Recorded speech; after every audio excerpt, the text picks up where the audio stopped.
right, we are back. This is the Double Tap Show. We're here every Saturday from 2 to 3 with a surprise next month. We're going to be going 3 hours, man. What? Yeah. Oh, it's my happening. God. 3 hours. So, hey, I want to wrap up real quick with Chris Dyer. Chris, you still there? Yeah, man. Yeah, so I hope you have some time to think about your behavior over the break. You sent him to the totally. corner? I do have some procedural questions. Like, does Jill have a slate of people that she's going to replace all the people that you've pissed off, like Sally? Sally's once toast. she wins the election. I don't get it. I don't know. I'm not running.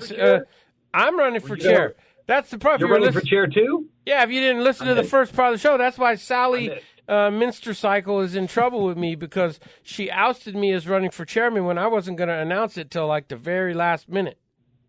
All She right. totally pulled the covers on me. I'm going to talk to my people. Don't tell anybody, but I'm thinking about running too. Let's go! I'm going to a very, Let's go! Political theater. I love it. The secret's I'm safe going to a with poker us. game tonight. I'm going to talk to some very high-level Republicans right. at a Republican poker game that you might even have been invited to. I don't know. Well, I'm going to find out if I should. In the interest of fair elections and in the tradition of Jesse Law and the Clark County Republican Party, hang up on this fool. Free speech. Gary. All right, I love you. See ya, PAA. Hey, let's bring up Gary real quick. Gary, you been hey Gary, are you drunk or are you good to go? Keep us on hold. I'm on the wagon, Nephi. Oh, perfect. All right. insulting. Turn your Trying to damn make sense radio down, knucklehead.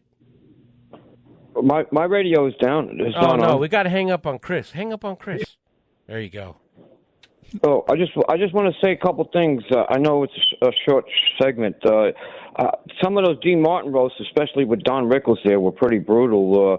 In a way, you remind me of Don Rickles of gun rights and politics lately. I get a kick out of you. You have a lot of energy. I'm just saying. Gary, someday I wish.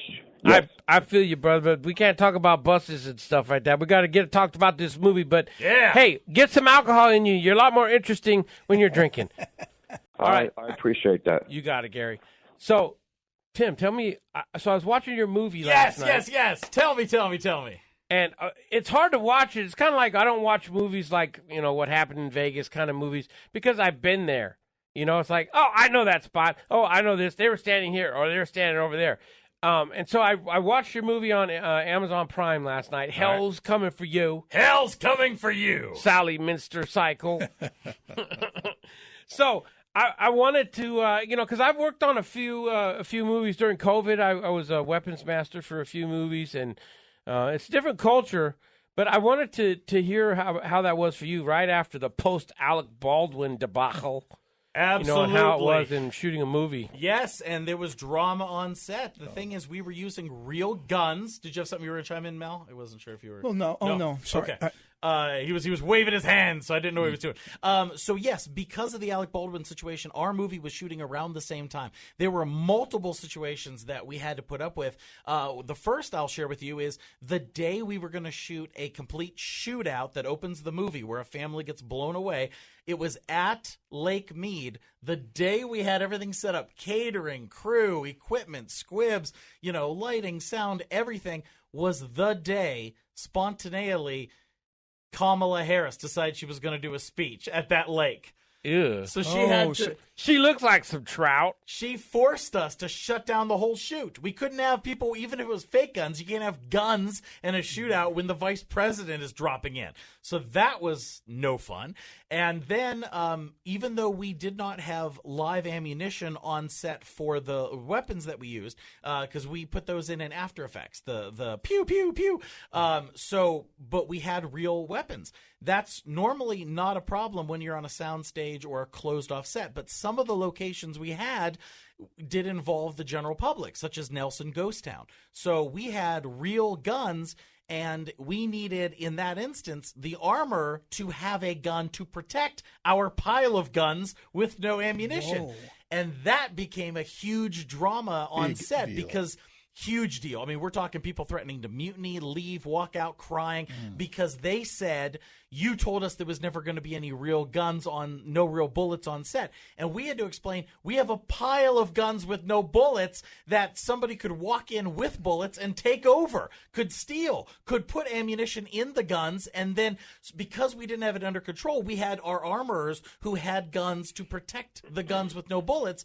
And that became a problem because not just from the little liberal actors who were crying about it, but from the armorers who said, how dare you trust us and hire us to be the ones to say there's no bullet in this gun when they put a gun at your head, but then you don't trust me to walk around with a gun to protect the pile of guns? I'm quitting if you don't trust me. So I'd I'm have in the quit middle. too under those circumstances. Absolutely. I'm in the middle. I have to deal with both sides. You have the crying, whiny actors, and then I have to deal with the armorers who feel disrespected, and that was no fun. Well, then we got that. So one day we got it all squared away, had everybody appeased, and by the end of the day, it had reared its ugly head again, and you had to solve it all over again. It was insane. And then to dip into the politics, like I'm a Trump Republican, just so you know. I was a liberal my entire life. I drank the Kool-Aid. I was told that Democrats were rich out for the poor, Republicans were rich out for the rich, and I went into Hollywood. I worked in acting and TV and all that. So what do you think? I'm surrounded by liberals. It took the Trump election for me to see that the man went from everybody loved him to you put an R next to his name and overnight he's a racist, a sexist, a homophobe. That's where my eyes were open, and I've never looked back. I switched to Republican, and I'm proud and happy to be what they call a walkaway. And I love it. So my point is, one of the stunt days we had involved hot air balloons near San Francisco. So we flew out to San Francisco to do these hot air balloon stunts. Wouldn't you know, we got a rental car, put our equipment and our luggage in the back seat.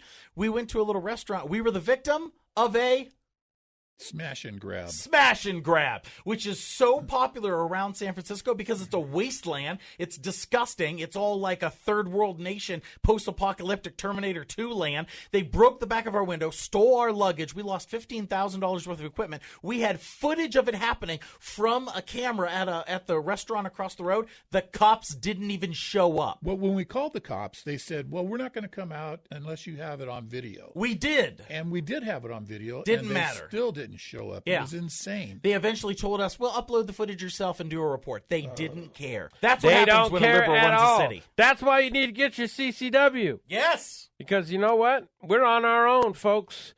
And it's sad to say that that's the way it is in the world. But I want people to know, Tim, tell them where they can watch the movie. Because I watched it on Amazon Prime.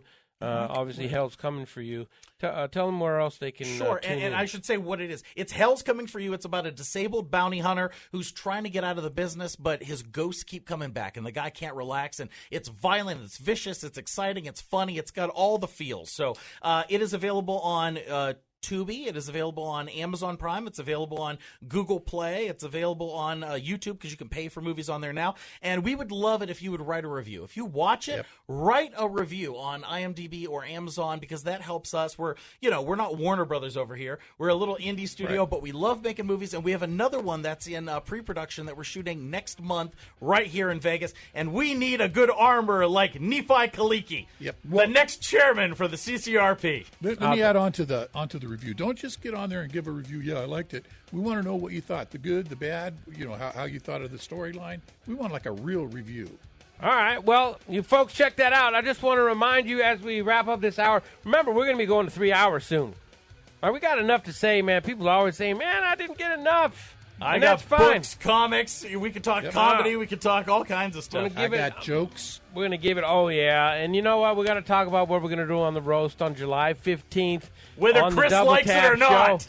That's right. Whether it happens or not, it's going down, folks. So this is the Double Tap Show. We'll be here again next Saturday at 2 o'clock. Coming up behind us is the Common Ground Show with Pat and Dean. So we'll have some surprises for you then. And remember, also, get down to VegasCCW.com.